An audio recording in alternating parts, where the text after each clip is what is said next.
Good evening, everyone, and welcome to WDW Opinion Live. Thank you so very much for being here. I hope your week has gotten off to an incredible start. My name is Conor Brown, and I am a lifelong Disney fan who's been traveling to the parks for over 20 years, and I'm also a former Disney World cast member, so I know what it takes to make the magic. My passion is simple. It's to help you plan for and daydream about your next perfect Disney vacation. I do that by sharing my knowledge on my WDW Opinion blog, podcast, these Facebook live streams, and so much more. You can find out everything we have our hands in and everything about WDW Opinion at wdwopinion.com. Thanks again for being here. If you are joining us live, say hello, say what's up in the comments. That's how the WDW Opinion community grows. If you are watching on the replay, be sure to tune in every Tuesday at 7 p.m. Eastern right here to Facebook Live so that you can chat and chime in with us live and in real time. Thank you again, everybody. Like I said at the top of the show, I hope your week has gotten off to a great start. Look, you can almost just barely see it behind me, behind my blinds. It's still sunny out. It's 7 o'clock and it's still sunny out. Yes, we lose an hour of sleep, but you gotta love that daylight savings. Isn't that true? Our top fan, Austin from Orlando, is here as always. Thank you for being here, Austin. Listen, if there is someone you think would appreciate watching this show, invite them in. Share this show out so that you can bring your Disney friends along for the ride so that we can discuss everything Walt Disney World. On the show today, we're going to go into the latest news from the House of the Mouse. We're going to dive into some WDW opinion content, and you will definitely want to stick around to the very end because I've got a big announcement that's going to say how you can continue to grow in the WDW Opinion community. So you're going to want to stick around for that. But let's get into some news stories, shall we? The first story today is that there are new experiences at Walt Disney World Resort hotels. That's right, reservations are now open for a new group experience that invites young ones, ages 4 to 12, into the world of pirate feasting and treasure seeking. What great rhyming.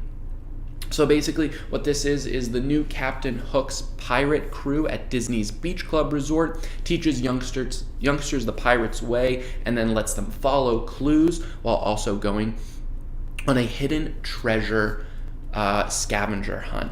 Armed with clues, young buccaneers will comb through the resort and set sail on a pontoon boat around Crescent Lake in the latest seafaring adventure at Disney's Beach Club Resort. Once the treasure is unearthed, all join in a pirate feast, including selections like cannonball meatballs with marinara or macaroni and gold sauce for the entrees. Yes, those are awful puns, but this is a cool, unique experience for the young ones, and it's only for the little kids, so $55 per child. You can make reservations by calling 807-824-KIDS. 407-824-KIDS. Another exciting adventure for kids is the Mermaid School. So guests can become part of Ariel's World at the Mermaid School at select Walt Disney World Resort hotels. Guests ages 4 and older can enjoy an hour-long class where they will be fitted with swimmable tails, that's interesting, and led through activities teaching them how to swim in a pool like a mermaid. Select dates for the Mermaid School will occur at Disney's Art of Animation Resort, Disney's Caribbean Beach Resort, and Disney's Yacht and Beach Club Resorts. Classes are $50 per person plus tax. Bookings will open in mid-March. You can call 407-WDW-PLAY. But that's not the latest interesting endeavor coming to the Disney World Resort hotels. There are also new art programs, so all new master classes led by professional artists at select Walt Disney World Resort hotels will have guests creating their own masterpieces. Classes range from $35 plus tax all the way up to $50 plus tax per person, and this is offered to guests ages 12 and older for most experiences. Artful lineup includes the Win, Paint, or Show at Saratoga Springs, Wild About Painting at Animal Kingdom Lodge, Paintin' on the Bayou for adults and Painting by the Lagoon for kids at Disney's Port Orleans French Quarter, and Painting in the Vineyard, which is at Disney's Yacht and Beach Club Resort, and finally Canvas and Wine Glass Painting on the Boards at Disney Boardwalk Inn. Bookings and select dates per resort are available through 407 WDW Play. So I kind of sped through those three things. The reason being is I just think it's cool that the resorts offer these unique amenities. Now, I think I say it a lot when I say Disney World really truly is a world unto itself. When it comes to these activities that go beyond the parks and even, beyond just staying in the resorts, these are the kind of entertainment that make you want to go back to Disney World. And what I mean by that is, yes, everyone wants to go there to ride the rides, to eat at the new restaurants, but the little things will make this world something that you'll never truly be able to experience all of. Now, for the little ones, I think that's great because it appeals to them in more ways than I think just going on the rides, just seeing the characters.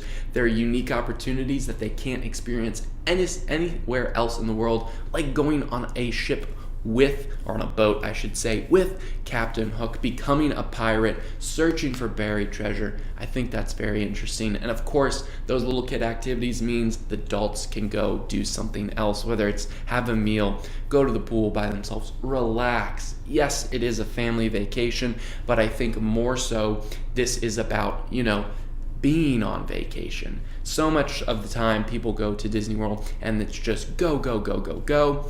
These are some things, especially the painting classes, where you're able to just sit back and relax. And I think those recreational elements of a Disney vacation are very cool. Have you guys ever experienced recreational elements at a Disney resort, like, the boats or fishing, things like this that go beyond just the pool, beyond just the regular resort amenities? Let us know in the comments, and let us know if you ever participate in these things. If you'd ever send your kids to the mermaid school or to the pirate school or Captain Hook's pirate crew, or if you would ever do these painting classes.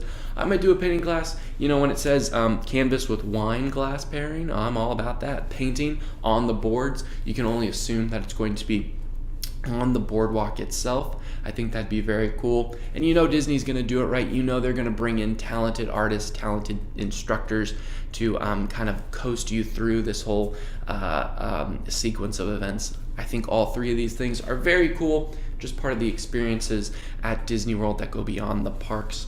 All right, let's move on to our second Disney news story of the week, and that is a new menu is coming to the Whispering Canyon Cafe at Disney's Wilderness Lodge. This is the restaurant right as you enter off to the left, kind of across from registration, across from concierge, and you probably know it because everyone's always hooting and hollering over there. It's seriously a good time.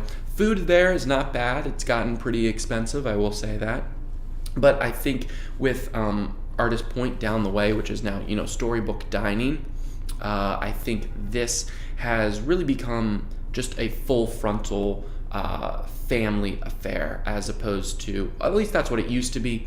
Artist Point used to be very much, adult focused, very signature dining. Now with the characters in there, it appeals to families as well. So I think maybe that's why they're kind of changing up the menu here to separate itself from that, so that it can be, a little below Artist Point, the Storybook Dining there. But their big thing was always these buckets, and you can kind of see them. You can kind of see them up in the top right there. Those are those buckets, they call them. So starting with the healthy lunch option, the signature lunch skillet comes with the maple chipotle barbecue, slow smoked pork ribs, barbecued pulled pork, and citrus herbed chicken. That's right, Hank Molsky, co-host of the WDW Opinion podcast. Definitely you don't want to ask for the ketchup at Whispering Canyon. They'll bring you all of the ketchup. And when I say all of the ketchup, I mean all of the ketchup.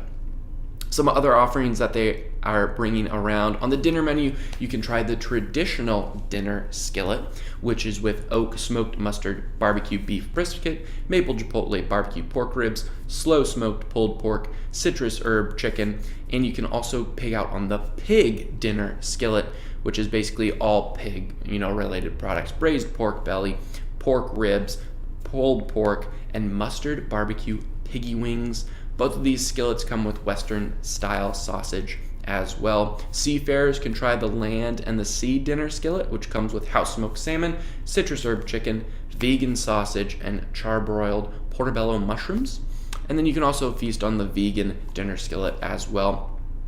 These also come with all you care to enjoy skillets. They are all you care to enjoy, meaning it's endless, it's bottomless. If you want more, you ask your server and they'll bring in more, no problem, no questions asked, and you'll get to chat on cornbread and other delicious sides as well, like carrots, peppers, cauliflower, potatoes, mashed potatoes, all sorts of things like that. I think this is interesting because before Whispering Canyon they had one skillet. It was the traditional skillet, right? You had a whole bunch of meat, and that was that. That was the only skillet you could get. That was the only bottomless thing you could get. Then they had a bunch of other entrees. Yes, all very big entrees. Now what they're doing is there's 4 skillet options, and I think what I saw was there's only 4 or 3 actual entrees that aren't skillets.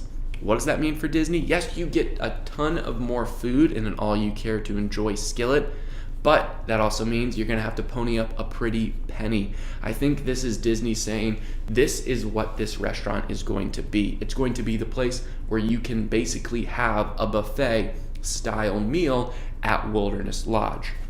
That makes sense. I'm glad that they're offering more things rather than just taking away other entrees to push you into that skillet option. So with the 4 skillet options, I think it's a variety, but keep in mind, you can't just order one for the table.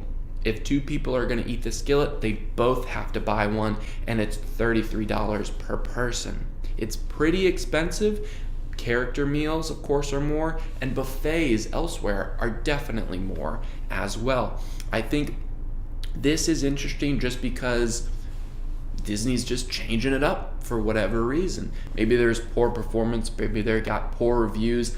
I don't know. I think what I would enjoy is that sea and land one. I would enjoy the pork one. And I think so much of the time when it comes to this skillet, I've gotten it before, but there was always one thing where I was like, I don't really want that. I don't really want this. I don't really want that. But now that there are multiple options, I think that'd be cool to, you at the table get this one, I'll get this one, and then we can kind of cross mingle when it comes to that. Very interesting what they're doing there. Breakfast has an option as well. That's coming online pretty soon, March 26th. You can start to indulge in those new skillets coming to Whispering Canyon. What do you guys think? Are you going to try out any of these? Are you going to bypass Whispering Canyon? Or has that been a place that you always go to and this isn't going to change that fact? Let us know in the comments what you think about this new menu coming to the Wilderness Lodge. All right, moving on to our third Disney news story of the week, and I'm calling it, what the heck's going on at MuppetVision 3D? So we got word this week that a mural featuring Miss Piggy and Kermit on the side of the show building as you exit it has been completely painted over. This mural had been there since 1991 when the attraction opened, and it was actually kind of a parody. Miss Piggy and Kermit were in a scene from, goodness gracious, we're in a scene from Gone with the Wind, so one of those iconic scenes. They were up there. It was very funny when it opened in 1991. It tied in perfectly to what Hollywood studios used to be, all about the making of the movies, so it was a parody on that. Well, it's completely taken away, which is sad because it was so well done. It was classic Muppet parody, classic Muppet comedy, and now it's just completely gray. They're saying they did this for Star Wars Galaxy's Edge sightlines, so that when you're looking from Galaxy's Edge, you don't see that. They're saying to do it to tie in more to Grand Avenue, which is that area that is kind of new, kind of just re-themed, that used to be Muppet Courtyard. I think the important thing here is that it's a bigger element. It's not just painting that facade, it's everything that's been happening to MuppetVision 3D over the last few years. Just to name them, in addition to the painting of the mural, the renaming of Muppets Courtyard. That whole area used to be called Muppets Courtyard. Now they've completely taken away that name, and it's Grand Avenue. Yeah, we've gotten some cool new additions like Baseline Tap House. Yes, Grand Avenue is going to be the entrance into Star Wars Galaxy's Edge, but when they took it away, it just seemed a little interesting that they did that.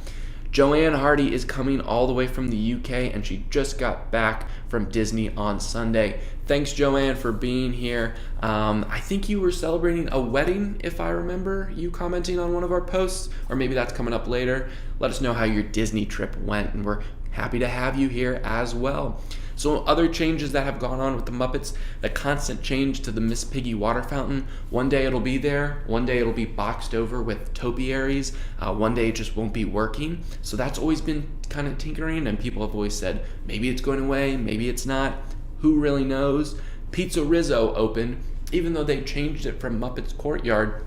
They still rethemed the old Pizza Planet to Rizzo the Rat, owning this pizza establishment right across from MuppetVision 3D. That was completely gutted, rethemed, very cool inside, same kind of basic generic pizza, not very good, but that was rethemed, opened, and then almost immediately, probably for a few months, went into seasonal operation, and that's what it is at now. That's a very telling sign that they're probably going to bring that back online when Galaxy's Edge opens, but to retheme a restaurant just to put it into seasonal operation isn't a good sign. The new generic marquee right outside on the facade of the attraction entrance, that used to be a big MuppetVision 3D marquee. Now it's just a generic kind of movie theater marquee that says MuppetVision, that they could easily take those letterings off of.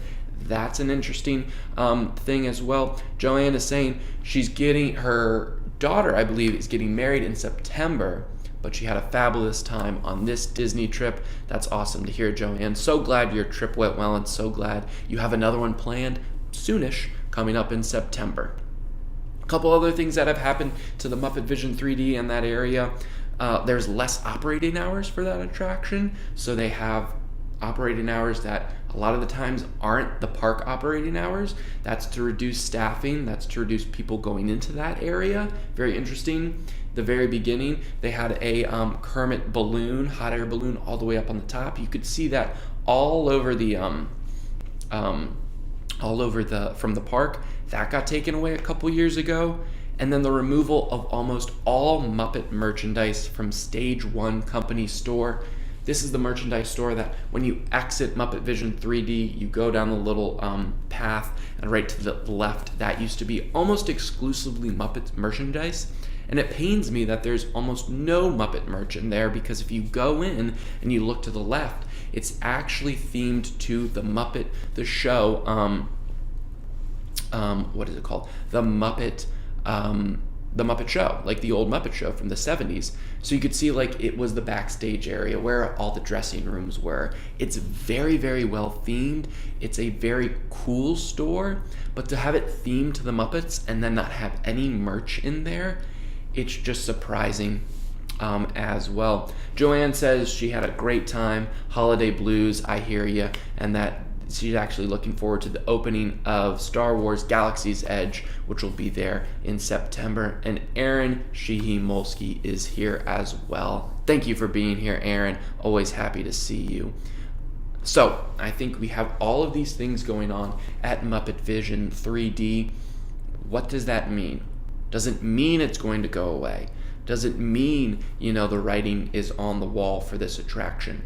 Me personally, I hope not. I love the Muppets. I think Disney is not doing a good job with the Muppets. I think that's a property that, yes, they've tried and they've tried. Nothing seems to have stuck with it, but I think it's always kind of an afterthought with them, unfortunately. I would love for it to become more than an afterthought. I would love for it to become something where they do invest a lot of money into it to make it really successful, because everyone still knows who the Muppets are. I fear a generation coming up will soon not know who the Muppets are. Well, I'll say this much. I don't think MuppetVision 3D can go away anytime soon. Kind of like the way I was talking a couple weeks ago about how Tower of Terror is going under renovations, but they're leaving open the attraction so people can still continue to go on that attraction. The reason those renovations are happening is because that attraction has to be in peak performance. The reason they're opening, Lightning McQueen's Racing Academy, the reason they're also bringing Mickey and Minnie's Runaway Railway is because of Star Wars Galaxy's Edge, is because nearly 10,000 people, estimated new people, will be in the park every single day. They can't close this attraction, and it's a high capacity attraction. Hundreds of people can, experience the attraction every few minutes once that show runs. So I think they have to keep MuppetVision 3D open for the time being, just to eat up crowds, as there's going to be so many new people coming into the theme park. So while it might not be on the chopping block now, I think everything that has been coming, in the recent years, with the retheming, with the painting over of murals, with the, marquee being changed, I think that means, it's Disney basically paving the way to say all of this can be easily replaced. It's a shame because I still like the MuppetVision 3D. I think it's funny. I love seeing those characters. I don't think it gets old. I think I see something new in the show every single time. But I'll say, what the heck is going on with MuppetVision 3D? I'm not sure. I don't know if anyone else really knows. I think it's, unfortunate what's happening, but, this painting over of the Piggy and Kermit painting on the side of the building, it's just another, kind of check mark on the list of MuppetVision 3D is kind of being neglected. Joanne is agreeing with Austin. She's saying, we love MuppetVision 3D. Very cool, Joanne. That's awesome. Hopefully it sticks around for a while. We'd hate to see it go. All right, those are the news stories this week. Let's go over to the podcast that we had this week. And oh, what an episode it was. We're calling it Star Wars Galaxy's Edge Part 2, our interview with Mike Farnham. Mike Farnham is over at swgalaxiesedge.com. He's got a great presence on Facebook, on Twitter, and on Instagram. He's a real Galaxy's Edge insider, I guess we could call him. A couple weeks ago, we brought you Star Wars Galaxy's Edge Episode 1, or Part 1, I should say, and that was all about what we knew so far about that area. Well, last week we got a ton of new news from reporters who were brought on by Disney for a 3-day media event. We reached out to Mike and said, Mike, we would love to have you on the podcast. We would love to have you discuss all that you know about the land coming to Orlando. And we just dove into the news that we heard. Mike's incredible. He has a lot of inside sources. It's really, really cool. And I think it's also very interesting that he's a guy who lives in Florida, who hasn't been to the park since, I think he said 1993, something like that. He used to work at the old Pleasure Island, but once he found out that Galaxy's Edge was coming, he's an uber Star Wars fan, and he said, you know what, I don't want to just get the press releases from Disney. I want to find out the news my way. I want to break the news. I want to make sure I know everything about that. That's just a passion project for him. Mike was great to have on the show. He told us some absolutely amazing things, including how the land is going to be split up into 2 areas. The Resistance area and the Resistance Woods, and then the Resistance Forest, and then the New Order. So the Empire basically is going to have its own section. He took us on a, step-by-step attraction walkthrough of both Rise of the Resistance and Millennium Falcon, Smuggler's Run. Those 2 attractions are going to be insane. They're going to be awesome. We've also heard word that the end of August is when Galaxy's Edge will be opening in Disney World, with a caveat. And the caveat is only 1 attraction will be opening. Same thing in Disneyland. Disneyland is coming in June, though. Only the Millennium Falcon will be running out there. And you actually have to reserve time to get into the land for the first week or so. I want to say first few weeks of operation. You have to reserve a time to go into the land. So that's crazy from an operations perspective, to reserve a time to go in, almost like a fast pass to get into a land. You're still gonna have to wait in line, but you're gonna have to come through certain times throughout the day, and once you leave, you won't be able to go back in. I think from a going back perspective, from a revisit perspective, smart on Disney's part to kind of do that crowd control as well. But Mike gave us the inside scoop on how these things are being built, the progress behind them, and what we're going to experience, both new and old. I think there's going to be some interesting elements in the land beyond the attractions. So how you're going to interact with people. The restaurants we've heard about, there's going to be 5. The stores we heard about, the animatronics throughout that you're going to interact with sound absolutely incredible. Joanne's asking, is it true there will be no fast passes? So that is going around for Disneyland, and that is true. And that's true for the beginning phase of that. The reason being is because you're going to basically have to reserve your time to get into the land. So, that's because Disney thought they were going to open this with 2 attractions. So yes, there was going to be a lot of people going into the land, but there was going to be 2 attractions, 2 large capacity attractions from what we're hearing, that were going to be able to eat up those people. Now that there's only 1, they can offer Fast Pass. The way Fast Pass works, and I can say this as a former cast member who worked on the Seven Dwarfs Mine Train, Fast Pass basically makes the standby line actually longer. Think about it. In order for Fast Pass to work, you have to stop the standby line. There's certain ratios you have to hit as a cast member, so you have to let X number of Fast Pass, recipients on in order before you let standby riders on. If Disney launched this land with 1 attraction with Fast Pass, the line for standby would be astronomical. It wouldn't be feasible. It wouldn't create a good user experience. Not that this, user experience is going to be any good right now with the lines that are going to be there. But so there's not going to be Fast Pass to start. I think once things start kind of coming down, then they'll begin to release Fast Passes. And of course, once Rise of the Resistance comes online, then definitely they're going to be bringing on Fast Passes. I think this is also telling about single rider line. Signs have been painted for both Rise of the Resistance and Millennium Falcon Smuggler's Run for single rider line. I don't think those 2 elements on either of those attractions will be going when it opens.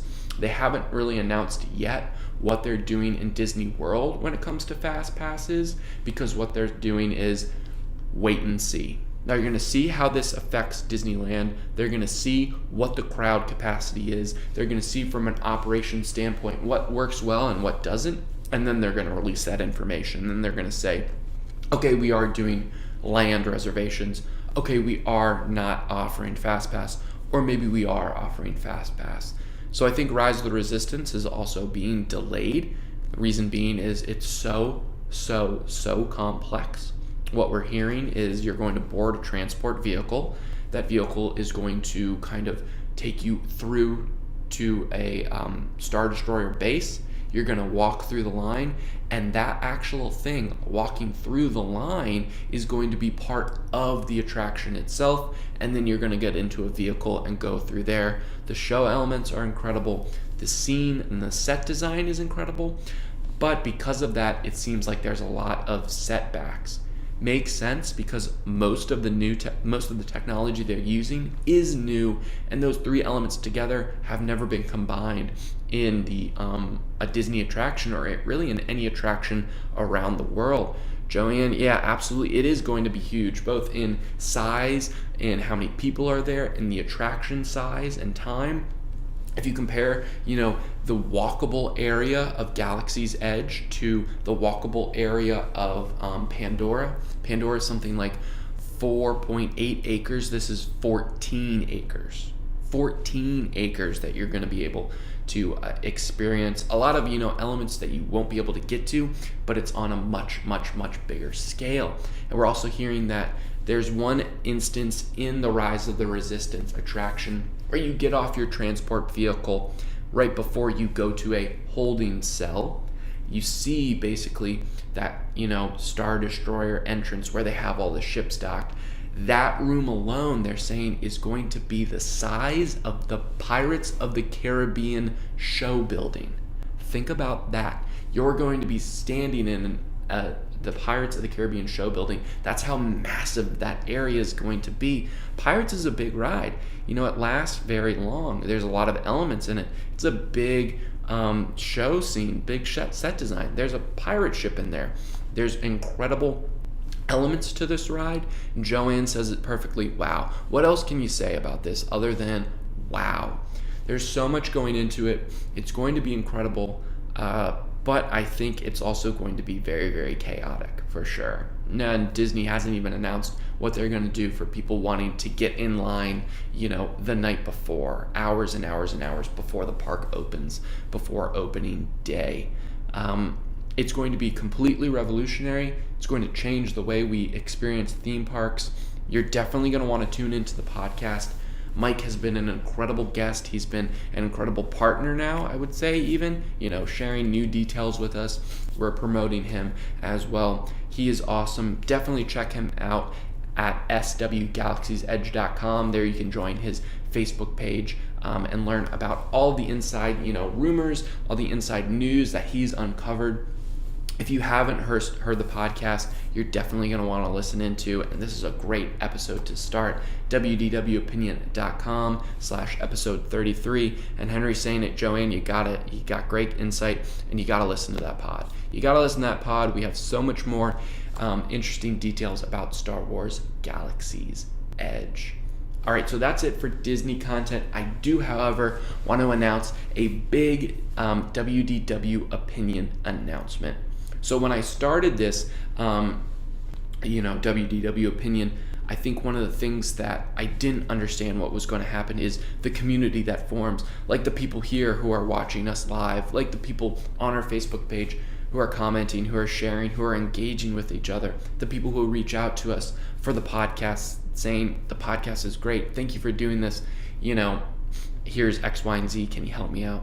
The community that's formed around WDW Opinion is incredible. It's something I never thought would come of this. I'm just a guy who wants to talk about Disney World. I just want to share my passion, and I want to help you experience Disney World the way I see it. I never in 1,000 years could have dreamed that this was going to, come with a community of people, like-minded people, who have these Disney opinions, who love Disney World, who want to share their Disney opinions. I'm so excited that I'm able to do this, and I'm so excited to announce the perfect place for everyone to make this community grow even more.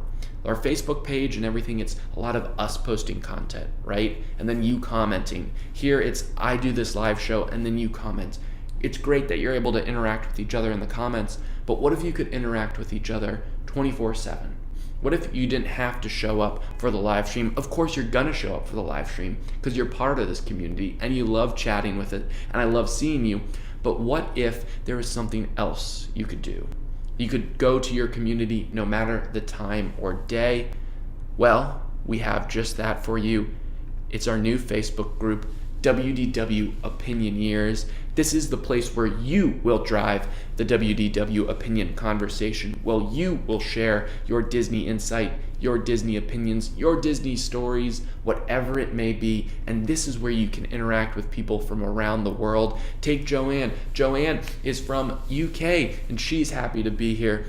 And guess what? Jessica. Hi Jessica, how are you doing? So good to see you. I know you're already commenting in the WDW Opinioneer community. She's happy to be an Opinioneer. We're so happy to have you be an Opinioneer as well, Jessica. And thank you so much for tuning in. I hope you are doing well.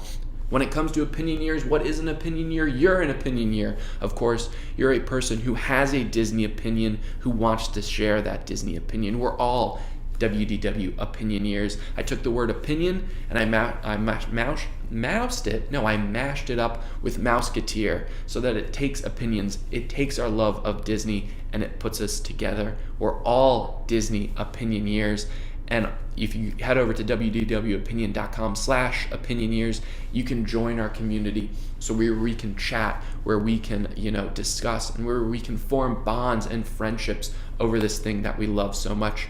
Join me over there.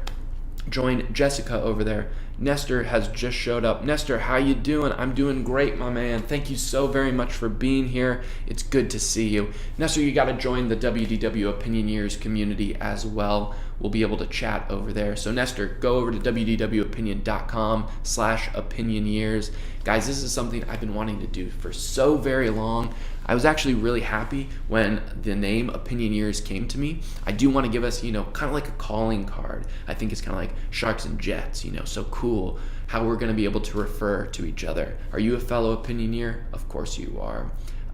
This is something that I am really excited about. I hope you guys are excited about too. I want you to drive the conversation. I'll be in there, Hank will be in there, Austin will be in there, Jessica will be in there. Look, Austin's happy to be an Opinioneer. So proud of what you've accomplished so far and excited for what's to come. Thank you so very much, Austin. I mean that from the bottom of my heart. We're all going to be in there. Jessica's going to be there. She's excited and happy to contribute. This is going to be the place where, we're going to form those relationships where, yes, it's going to be about Disney World, about sharing our opinions on that, but it's going to be about interacting with the community. I love this so much because I think social media has gone far away from that social aspect of it, and I think it's something where it's got to be a little bit more social. I think this is something that's going to do that Facebook group. Oh my God, look at this, a blast from the past. Tyler Blackshaw, my good friend, thank you so very much for being here, my man. I hope you are doing well, and of course you can join in as well. Everyone is an Opinioneer, whether you've been to Disney once, 1,000 times, or not at all. You're gonna love it. So Tyler, thank you so very much for being here, my man. I'm happy to see you, and please do join in the community. It's a ton of fun. We love it all. And Joanne, I think I'll have a look. You gotta have a look.